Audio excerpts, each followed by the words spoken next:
Kenapa partai politik harus memenuhi kuota perempuan, tapi penyelenggara pemilunya sendiri tidak? Kalau kita lihat aturan di Indonesia, sebenarnya isu ini bukan hal yang baru. Ini pernah diuji di MK, tepatnya pada putusan MK nomor 74 tahun 2013. Kasus ini muncul karena ada yang menggugat aturan soal komposisi keanggotaan KPU sebagai penyelenggara pemilu yang berbunyi memperhatikan keterwakilan perempuan sekurang-kurangnya 30%. Masalahnya ada di kata memperhatikan. Ini menafsirkan bahwa keterwakilan perempuan bukan kewajiban. Artinya, keterwakilan perempuan di KPU tidak harus dipenuhi 30%. Cukup dipertimbangkan saja dalam proses seleksinya. Nah, kalau kita lihat Undang-Undang Pemilu yang sekarang, yaitu Undang-Undang 7 tahun 2017, untuk KPU aturannya masih sama, memperhatikan 30% perempuan. Tapi untuk partai politik dan calon legislatif, itu sifatnya wajib. Partai politik harus punya minimal 30% perempuan di kepengurusannya. Daftar calon legislatif juga harus minimal 30% perempuan.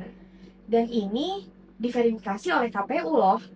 Jadi anehnya, yang diseleksi wajib 30% perempuan, sementara yang diseleksi tidak wajib 30% keterwakilan perempuan. Masalah ini tidak berhenti di aturan, tapi berdampak langsung ke kebijakan. Contohnya PKPU nomor 10 tahun 2023. Di sini KPU justru membuat kebijakan yang mundur. Kuota 30% perempuan dihitung dengan pembulatan ke bawah. Artinya, di dapil dengan kursi 4, 7, 8, dan 11 kursi, jumlah perempuan jadi lebih sedikit dari seharusnya. Secara teknis mungkin terlihat kecil, tapi secara kontestasi, ini mempengaruhi peluang perempuan masuk ke pencalonan. Kenapa ini bisa terjadi? Kalau kita lihat komposisi KPU saat pemilu 2024, dari 7 anggota hanya ada 1 perempuan. Artinya, pengambil kebijakan didominasi oleh laki-laki. Ini bukan sekedar soal angka, tapi soal perspektif. Kalau representasi perempuan minim, maka sensitivitas terhadap isu gender juga bisa ikut minim. Dampaknya kelihatan jelas di kasus Gorontalo Dapil 6. Di sini ada partai yang tidak memenuhi kuota 30%.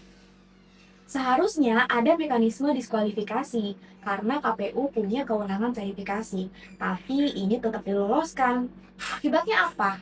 Kasus dibawa ke Mahkamah Konstitusi dan hasilnya harus ada pemungutan suara ulang atau PSU. Ini bukan cuma soal pelanggaran aturan, tapi juga pemborosan anggaran dan kegagalan penyelenggara menjaga kualitas pemilu. Jadi sebenarnya masalahnya bukan cuma di partai politik, tapi ada masalah lain, yaitu ada di desain penyelenggara pemilu itu sendiri. Selama KPU tidak diwajibkan punya keterwakilan perempuan 30%, maka kebijakan bisa tidak sensitif gender, pengawasan bisa lemah, dan afirmasi perempuan juga setengah-setengah. Makanya ada usulan dari Perludem bersama koalisi masyarakat sipil lainnya untuk mengubah pendekatannya. Bukan lagi sekedar menggunakan kata memperhatikan, tapi langsung jumlah yang pasti. Misal, KPU RI minimal 3 perempuan dari 7 anggota. KPU daerah minimal 2 perempuan dari 5 anggota. Jadi tidak ada lagi bergantung pada tafsir atau preferensi panitia seleksi. Pada akhirnya persoalan ini menunjukkan satu hal yang penting. Dalam hukum, pilihan kata itu bukan hal yang sepele. Kata seperti memperhatikan punya konsekuensi yang sangat berbeda dibandingkan dengan kata wajib atau minimal. Kalau normanya lemah, maka implementasi juga akan lemah. Tapi bahkan kalau nanti aturannya udah diubah jadi lebih tegas, itu juga harus dibarengi dengan satu hal yang penting. Penguatan perspektif gender di dalam tubuh penyelenggara pemilu itu sendiri.